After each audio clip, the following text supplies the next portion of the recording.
విభజన తప్పు అని ఏదైతే మీరు అందరూ అన్నారో అది కరెక్ట్ అని కోర్టు చెప్పి తీరుతుంది. ఎందుకంటే విభజన అన్నిటికన్నా డెమోక్రసీకి ఫండమెంటల్ ఏంటంటే ఆర్టికల్ 100 ఏంటంటే ఏ ఇష్యూ అన్నా తేల్చేటప్పుడు మెజారిటీ ఎక్కడుంది అన్నది డిసైడ్ చేసి ఆ మెజారిటీ నిర్ణయాన్ని తేల్చాలి. అది డెమోక్రసీకి పిల్లర్. పంచాయతీలో జరిగినా పార్లమెంట్లో జరిగినా దాన్ని వక్రీకరించడానికి దాన్ని అతిక్రమించడానికి లేదు. మనకి ఈ ఒక్క బిల్లే ఇప్పటివరకు భారతదేశ పార్లమెంట్ చరిత్రలో ఈ ఒక్క బిల్లే మెజారిటీ ఎటుంది అన్న విషయం తేల్చకుండా తలుపులు మూసేసి అయిపోయిందన్నారు. తలుపులు మూసేసి రికార్డింగ్ చేయనప్పుడు అయిపోయిందన్నారు. నేను నీకెలా తెలుసురా నన్ను అడిగితే పార్లమెంట్ రికార్డే మీ అందరికీ తెలుసుంటే మీకు అనేకసార్లు చూపించాను.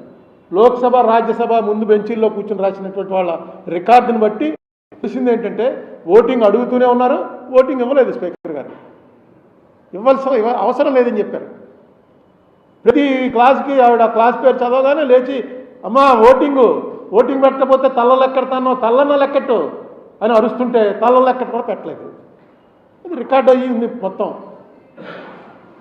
దీన్ని కూడా మనం ప్రశ్నించలేకపోతే అది దీని మీద మీరు కూడా కొంచెం ఇంపార్టెన్స్ ఇచ్చి దీంట్లో పార్టేక్ చేయండి మీడియా. ఎందుకంటే మిగతా చోటుకి వెళ్తే ఏ ఊర్లో ప్రెస్ మీట్ పెట్టినా దీని మీద ఇంత అవగాహన ఉన్న వాళ్ళు రాజమండ్రి వాళ్ళు ఉన్నారు. ఎందుకంటే దీని మీద డిస్కషన్ అనగానే మీలో చాలామంది ఏముందండి కొత్త విషయం ఏముందండి ఎప్పుడు చెప్తూనే ఉంటారు కదా మీరు అన్నారు. ఎందుకు చెప్తున్నానంటే నా దృష్టిలో ఇది డెమోక్రసీకే చాలా అన్యాయం జరిగింది. ఆ అన్యాయం ఒక వ్యక్తికి జరిగింది కాదు, ఒక స్టేట్కి జరిగింది.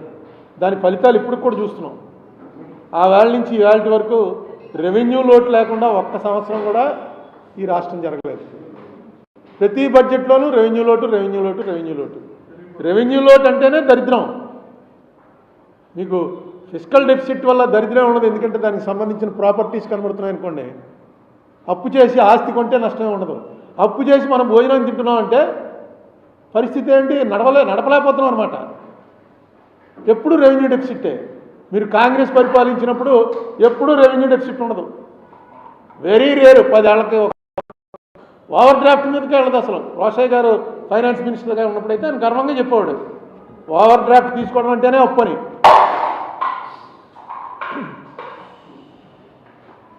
అయ్యో ఏబిఎన్ వారికి అంత కోపం రాకూడదు.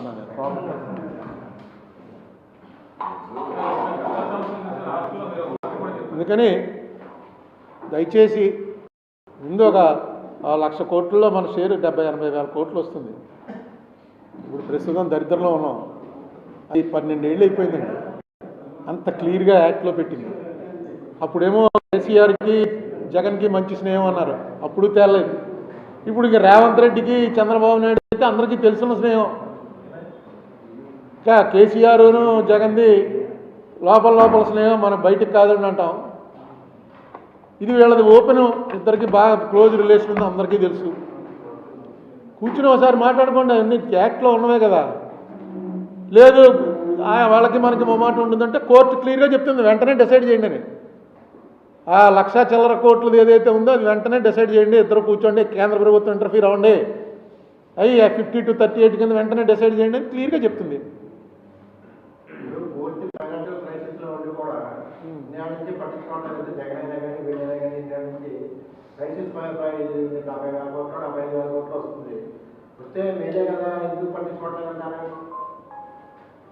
క్రైసిస్ నాకు అర్థం అవ్వాలి, మళ్ళీ చెప్పండి.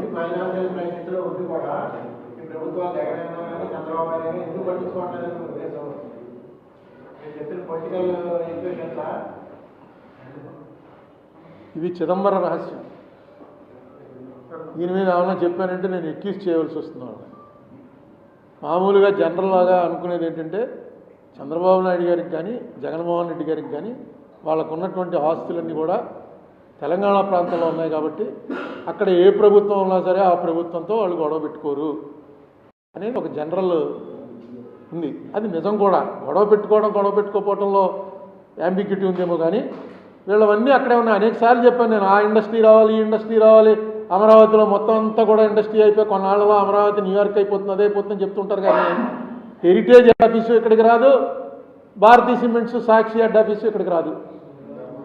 ముందు హెడ్ ఆఫీస్ వస్తే ఇక్కడికి ఏదో లెక్క ఉంది, హెడ్ ఆఫీస్ నుంచి కలెక్షన్ చేసిన ట్యాక్స్ అంతట్లో షేరు ఆంధ్రాకి వస్తుంది. అవి మాత్రం అక్కడే ఉంటాయి. ఇతనే హెడ్ ఆఫీస్ ఇక్కడికి మారుస్తున్నాం అని చెప్పి ఇది ఎన్నేళ్ళ నుంచి చెప్తున్నాను నేను. ముందు మీ హెడ్ ఆఫీస్ ఇక్కడికి మార్చండి, విజయవాడకోను జనం అంతా అక్కడే పనిచేస్తున్నా హెడ్ ఆఫీస్ ఇక్కడికి మారుస్తున్నారంటే డైరెక్ట్గా ట్యాక్స్ డిడక్షన్ అది మనకు వస్తుంది షేరు. అది కూడా ఎవడో పట్టించుకున్నట్టు. కానీ ఏంటో అసలు నాకు ఒక్కసారి అర్థమవుతుంది, మన ఎక్కడికి పోతుంది మన రాష్ట్రం.